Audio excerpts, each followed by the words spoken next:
Pawcast. I'm your host, Dr. Roberta Westbrook, and you're here with us at the Campus for All Animals, the Houston SPCA. So today we have an exciting topic for you. We can never discuss this topic enough because it's so important for all of the animals that live really in any state in the United States, but particularly in the South, and that is heartworm disease. Heartworm disease is a disease that affects dogs and cats, and we're going to give you as much information as we can to help you keep your pets safe. In the meantime, I do want to introduce you of the pet of the week this week. Our pet of the week is Preciosa. Preciosa is a sweet, sweet girl. She is a lab mix. She's about a year old. And, Preciosa came to us through our Animal Cruelty Investigations Department because she was abandoned. And part of her health conditions that our veterinary team discovered was that Preciosa also had heartworm disease. Now, Preciosa is doing really well right now. She is recovering from her heartworm disease. She's been treated, and we're going to talk all about that. So she is in great health. She's ready to find her new family and her home. So we encourage you to come on down to our adoption center between 11 a.m. and 6 p.m. daily and meet Preciosa and all of our other dogs and cats available for adoption. We'd love to have you. So let's get started talking about heartworm disease. And there's so much that we can go over. So I'll start by taking questions from you guys. All right, so what are heartworms and how do the dogs get them? Great place to start. So a heartworm is a type of internal parasite. It's an internal parasite. The unique thing about heartworms is that heartworms live inside the bloodstream. And so this is not like other worms that you might hear about in dogs and cats that live in the gastrointestinal tract, like the stomach and intestines. Heartworms live in the bloodstream, and they love to live in the heart, which is why they get their name. Now, how do they contract heartworm disease? They get heartworm disease from a mosquito, which is why it's so important for those of us who live in the South, particularly, the South, West and Central South, because there's such high heartworm, such high mosquito population and heartworm incidence. So we're going to talk to you today a little bit about that and how we're going to prevent it and treat it. So, number one, I do want to talk about how that disease is transmitted by the mosquito. So imagine that we have a dog that has heartworm disease. In that dog's bloodstream, there are what we call very small baby heartworms that we call microfilaria. Microfilaria are tiny immature heartworms that live in the bloodstream. If your dog is outside on a walk, maybe just enjoying the sunlight, sunbathing, or maybe your dog spends most of his or her time outdoors, they're exposed to mosquitoes. So a mosquito may land on a heartworm positive dog, and mosquitoes take a blood meal. The way that mosquitoes get their nutrition is through a blood meal. So the mosquito will bite the heartworm positive dog. In that process, as they are gathering that blood meal from the dog, they ingest some of those tiny microfilaria. What happens after that is those microfilaria develop inside the mosquito's body. Those tiny little microfilaria, they grow inside of the mosquito. And it takes several months for them to grow inside the mosquito before they can be infective to another dog. So that same mosquito will now bite dog number 2, who does not have heartworms, and dog number 2 now gets bitten by the mosquito, and those infective heartworms now have been transmitted to dog number 2, and dog number 2 now has heartworm disease. This is how heartworm disease is spread. And because there are so many mosquitoes in our environment, it can spread pretty rapidly, and we find that lots of dogs that come to us are heartworm positive. So they're not necessarily contagious, like from sharing a bowl or even from just being around other dogs who are heartworm positive. No, you're exactly right. That these are not contagious directly from dog to dog, which is different than intestinal parasites, where your dog can get intestinal parasites from dog just by coming in contact with the stool, with the feces. Heartworms only transmitted by mosquitoes. Great question. So how do we know if a pet has been bitten by one of these mosquitoes and now has heartworms? So we don't know just by looking at the dog, and that's one of the interesting things about this disease is we want to be able to catch it early. But the way that we're going to be able to catch it early is by the dog going into the veterinary hospital or the veterinary clinic and getting a blood test. There are very quick blood tests that take 10 minutes or less to determine whether or not the dog has heartworm disease. Now, what we need to mention here is that, dog number 2, when I mentioned dog number 2 getting bitten by the mosquito and getting heartworm disease, we won't know whether or not dog number 2 has been infected for about 6 to 7 months. It can take 6 to 7 months for those immature heartworms to mature in the dog to a stage that we can test for. When we test for heartworm disease, we are testing for adults. We're testing for adults that are living in the dog's bloodstream. And so if it's in the early stages, between 0 to about 6 or 7 months, we may not be able to test accurately for heartworm disease. And so once a dog reaches the age of 6 months, typically we'll start testing them every year, and we're testing them for adult heartworms in the bloodstream. So what does heartworms lead to, or what does it cause the dog? The most severe thing is that, when we're talking about heartworms living in the bloodstream, what they do is they migrate through the body, and they typically like to live in the heart. And there's even a specific location in the heart that they like to live.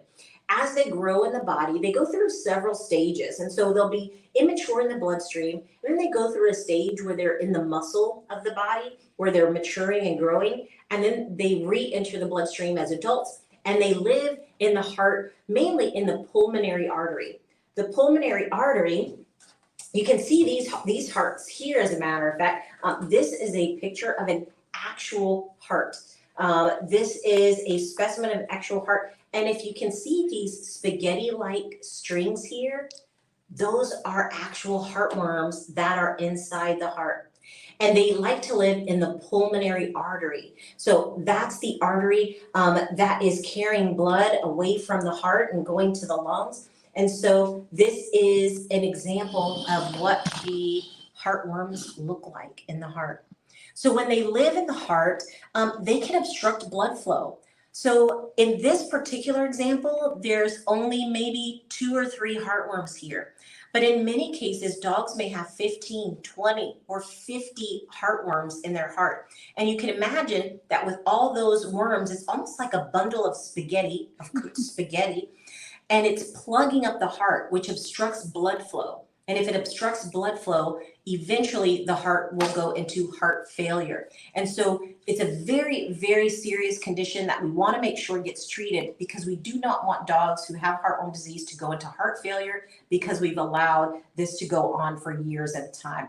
So early signs, though, can lead to coughing, exercise intolerance, where your dog may just seem really tired and cough a lot, lethargy, and in worst cases, you might see difficulty breathing, and you may see signs of heart failure where the belly gets big from fluid, because since the heart cannot pump blood effectively, the fluid portion of the blood begins to leak out into other areas of the body, and sometimes they get a very distended abdomen. That's very end stage, and a certainly more emergent case with a poor prognosis. So then how long can a dog live with heartworms if they're not treated? Dogs can live with heartworms for many years before it turns into heart failure. But once they're in heart failure, it can be very, very difficult to treat them and to have them to survive the treatment. But initially, when they first contract heartworms, it's very difficult to know that they have it. Many dogs are asymptomatic. They don't show any signs of coughing or exercise intolerance. It's only until that worm burden, we call it a worm burden, gets high enough that it begins to affect the size of the heart and the pumping of the blood. And then we start to see the coughing and the exercise intolerance. So it's important that you take your dog to the veterinarian every year to test for heartworms, because we want to be able to pick it up and test for it before your dog becomes symptomatic. All right, so how is it treated? So once we diagnose your dog with heartworm disease, we are then going to schedule your dog for treatment. Now, there's a couple of different ways that you might find your veterinarian wants to treat heartworm disease in your pet. But it's important that I let you know that officially, there's only one way to kill the heartworms in your dog's body, to get to the straightforward way to kill the heartworms. And that's with a drug that we call melarsamine. Melarsamine is an injection that's given in a series of injections to your dog with heartworm disease over a period of time. Your veterinarian will go through the details of this because typically it happens in stages. We first will prescribe an antibiotic. That antibiotic actually helps to kill a particular type of bacteria in your dog's blood that lives in a symbiotic relationship with the heartworms. So if we kill this bacteria, we can weaken the heartworms. So we'll start with an antibiotic. After that, then we'll begin a series of melarsamine injections. Your veterinarian will determine the frequency with which your dog gets those injections and when you need to come back for rechecks.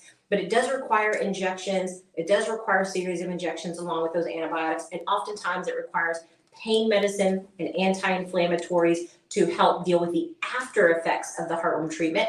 Because as the worms begin to die, they can release toxic substances into the blood, and some dogs will have allergic reactions to that. And so it's important to follow all your veterinarian's instructions regarding heartworm treatment. And so for that type of treatment, what, how is the at-home care, consist of, or is it stressful for the dog or painful? Yes, so the injections of melarsamine are actually given in the muscle. They're given in what we call the epaxial muscles, which are muscles on the back, on your dog's back, just on either side of their spine. So these injections are given in the muscle. And just like you can imagine, whenever you get an injection in the muscle, that area can become sore. Sometimes it can become swollen. And sometimes patients who get this injection will become lethargic, and in some cases have more serious side effects like vomiting or diarrhea or inappetence. But most of the time, dogs do really, really well on the treatment. They do really well. We don't see side effects super often. And so with proper monitoring and care, we can typically make sure that we mitigate these side effects. Now, after treatment, your veterinarian is going to recommend that your pet stay very calm after the treatment for several weeks. And this is because, again, as the heartworms die, they can release a toxic substance into the body, and that can lead to additional side effects. And so keeping them quiet can actually help to mitigate those side effects. So just allowing them to be a couch potato, giving them lots of tender love and care in the post-injection period is going to be what we recommend for your pet. And we've heard of, slow kill treatment versus fast kill. Is there a true difference, or how would a vet determine which option is best for my pet? These are interesting terms that you might hear out in the community. This idea of slowly killing the heartworms versus fast kill or killing heartworms fast. And really what we like to decide is that, are we going to do, we follow protocols by the American Heartworm Society, and the American Heartworm Society recommends the only approved drug to kill heartworms, which is melarsamine. Now, melarsamine can, in some cases, be expensive and cost prohibitive for some pets, particularly if they're very large, because it uses a lot of drug. And so in other options where maybe the pet is older, or we, for whatever reason, are not able to give melarsamine, there are other ways that you can help your dog's own body rid itself of the heartworms. It does still require the administration of medication, and it takes longer. The concern with it taking longer with this slow kill is that as long as the heartworms are inside the heart, they're doing damage. As long as they're there, they're doing damage. And so we want to be able to rid your pet of these heartworms as soon as possible, and do that safely. And we have protocols to be able to do that safely. The slow kill method is a way that over a period of time, your dog's body and its immune system can rid itself of the heartworms, but it usually takes several years to have that happen, and it still requires the administration of medication, either orally or topically, to help that process. All right, so how do we prevent these worms from ever entering the body? Yes, we want to prevent it. Prevention is the best way to handle heartworm disease, and that is by there's a number of products out there. Heartworm disease can be prevented by administering an oral product once a month, a topical product once a month, or there's even an injectable product that can be given every 6 months. So there are several options out there, and even there's several oral options, there's several topical options.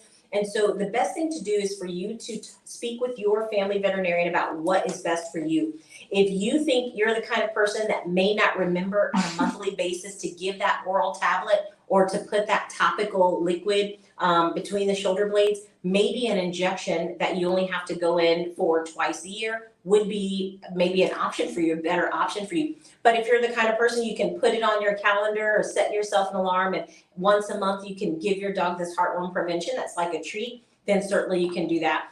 Typically, the once a month orals tend to be a little less expensive, and it also depends what else the medications can treat. A lot of heartworm prevention drugs will not only prevent heartworm disease in your dogs, but they will also prevent intestinal parasites and fleas and sometimes ticks. So they can be very good products all in one that can help protect your dog in a number of ways. And I know like fleas and tick prevention we can buy like at any pet store. Can that be the same for heartworm prevention?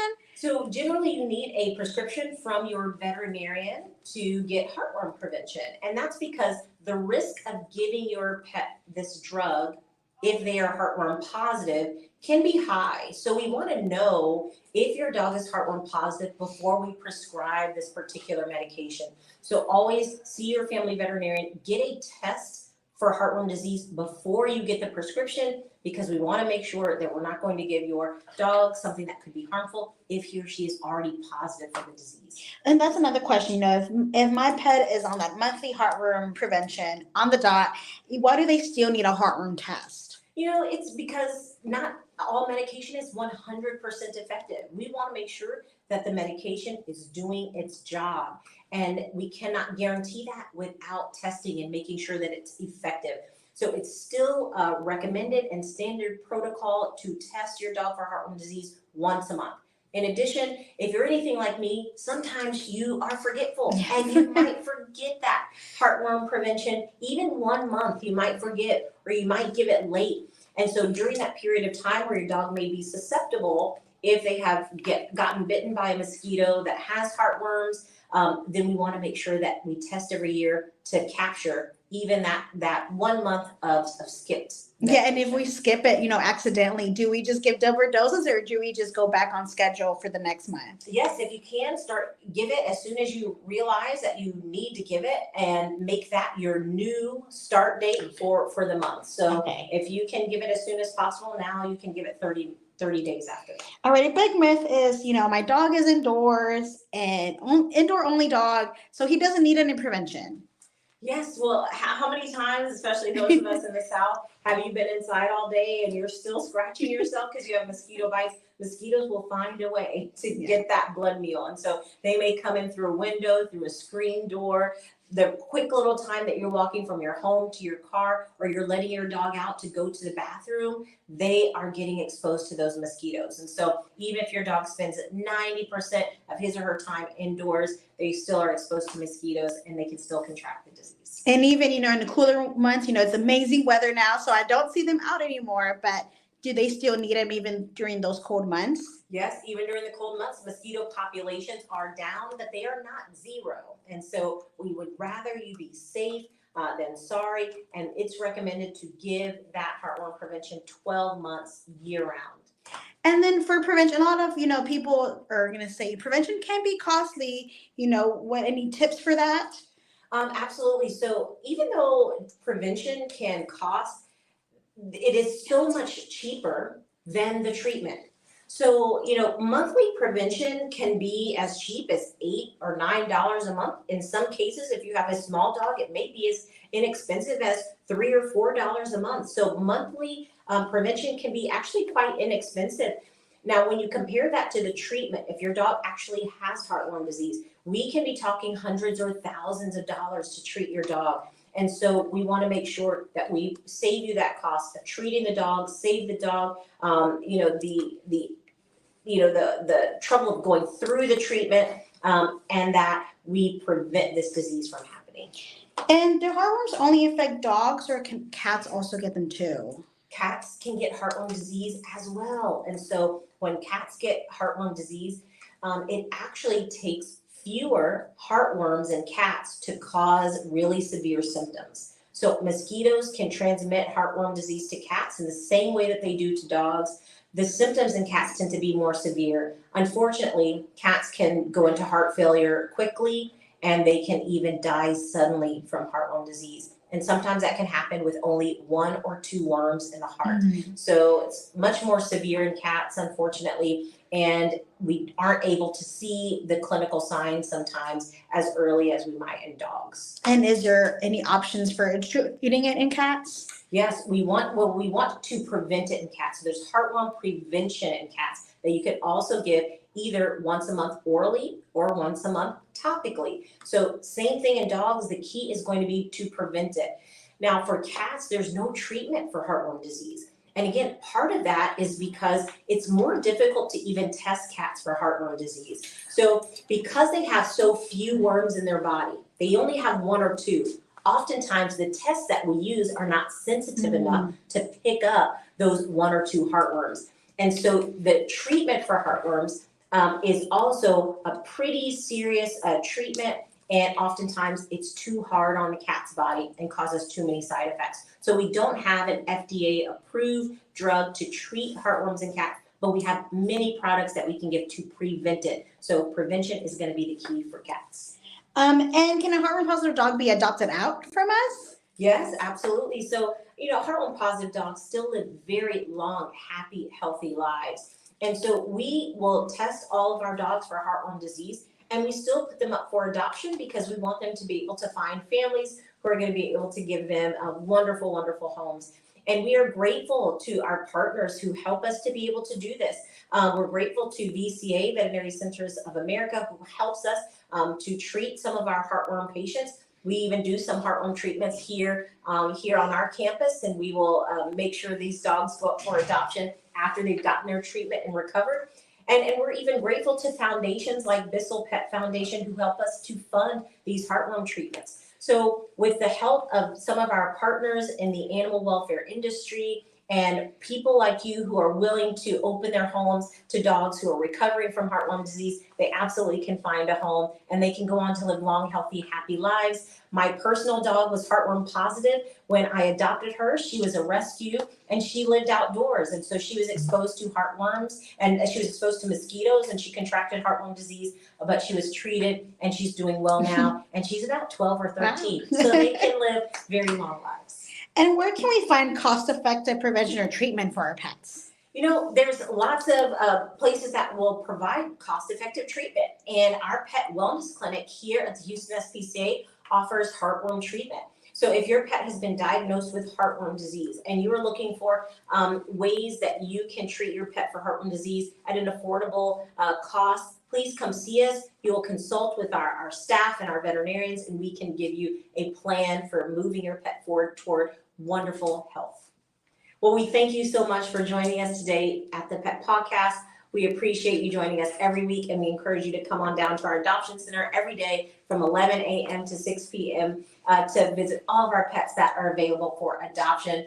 And if you have a pet that needs vaccines or needs microchipping or deworming, please come on down to our pet wellness clinic. We're happy to help you. We want to help you keep your pets happy and keep you guys together for a long time to come. So nice to see you guys, and we'll see you next week on the Pet Pawcast.